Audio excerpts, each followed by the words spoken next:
Aristeu Borges de Aguiar, de 1928 a 1930. Aristeu Borges de Aguiar deu continuidade a uma política fortemente vinculada ao governo federal, mesmo com as intensas movimentações contrárias ao governo de Washington Luiz, como a força remanescente do movimento tenentista e o desgaste da política dos coronéis, expressa no rompimento da política do café com leite.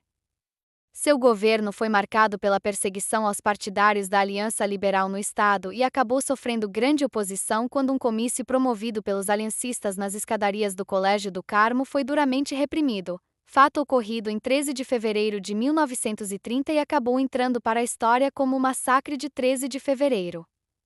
O saldo ficou em 4 mortos e 11 feridos a bala e a patadas de cavalos. As autoridades não assumiram a responsabilidade. Ainda em 1930 eclodiu uma famosa revolução, culminando na modificação da antiga administração. Segundo o depoimento do capitão João Punaro Bey, as tropas revolucionárias invadiram o Espírito Santo em 3 frentes, uma ao sul que ocupou Cachoeiro de Itapemirim e 2 pelo oeste, uma com destino a Afonso Cláudio e outra a Vitória. Com medo, Aristeu Borges fugiu no cargueiro italiano Atlanta. Punaro Bey dominou a capital e estabeleceu em 19 de outubro uma junta governativa composta por ele próprio, João Manuel de Carvalho e Afonso Lírio. A revolução estava concluída, era o início de uma nova fase da história do Espírito Santo. João Punaro Bey, de 1930 a 1943.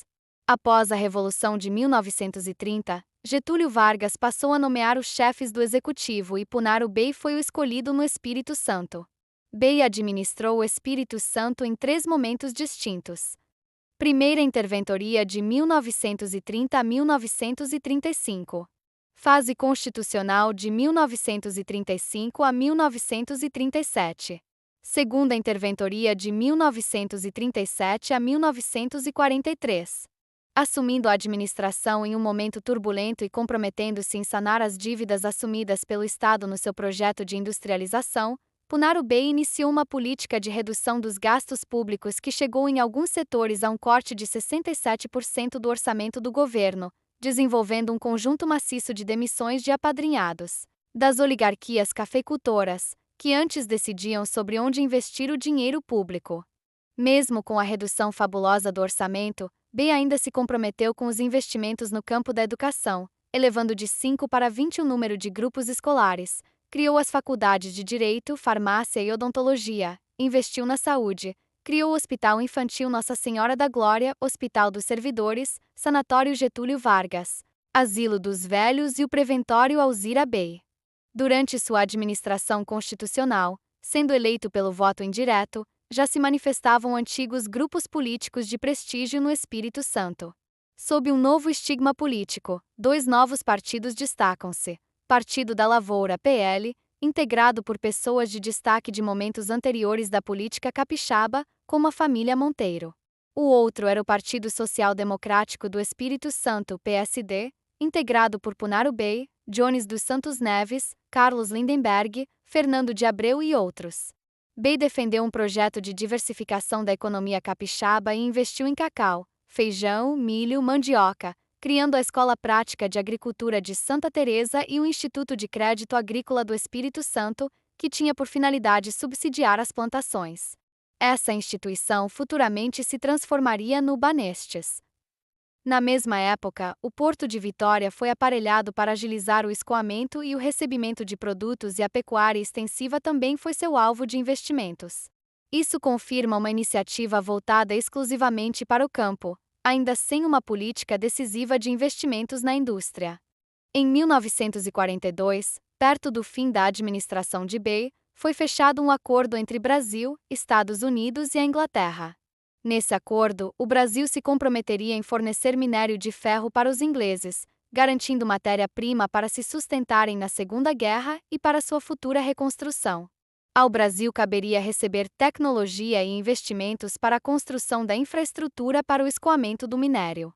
A construção da estrada de ferro Vitória-Minas teve grande importância para o Espírito Santo e principalmente para o norte, onde serviu como rota de escoamento de produção, colaborando com o processo de povoamento da região, antes marcada pelas rivalidades com o Gentil. Cronista Rubem Braga.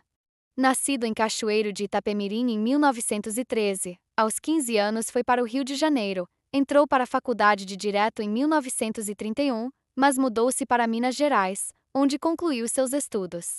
Em 1936, Rubem Braga lançou seu primeiro livro de crônicas, O Conde e o Passarinho.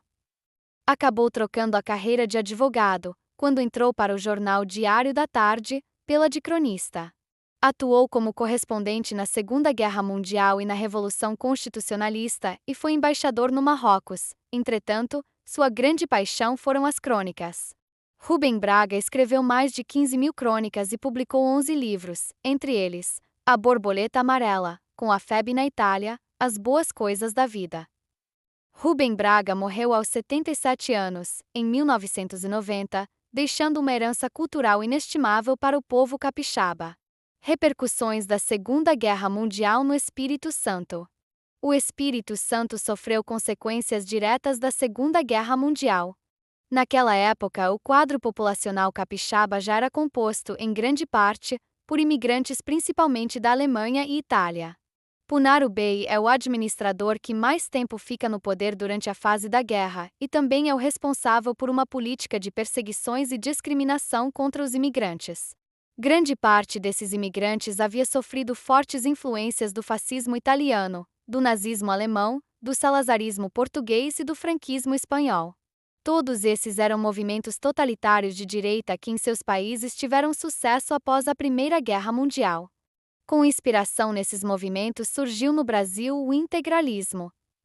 No Espírito Santo, o movimento integralista desenvolveu-se maciçamente na região colonizada pelos europeus, como Castelo, Conceição do Castelo, Santa Teresa, Ibiraçu, Colatina, Marilândia e Rio Bananal. Após o torpedeamento do navio Tamandaré em 30 de julho de 1942 e o Itajubá em 15 de agosto, saiu de Vitória com destino a Salvador e teve 31 desaparecidos dos 121 embarcados.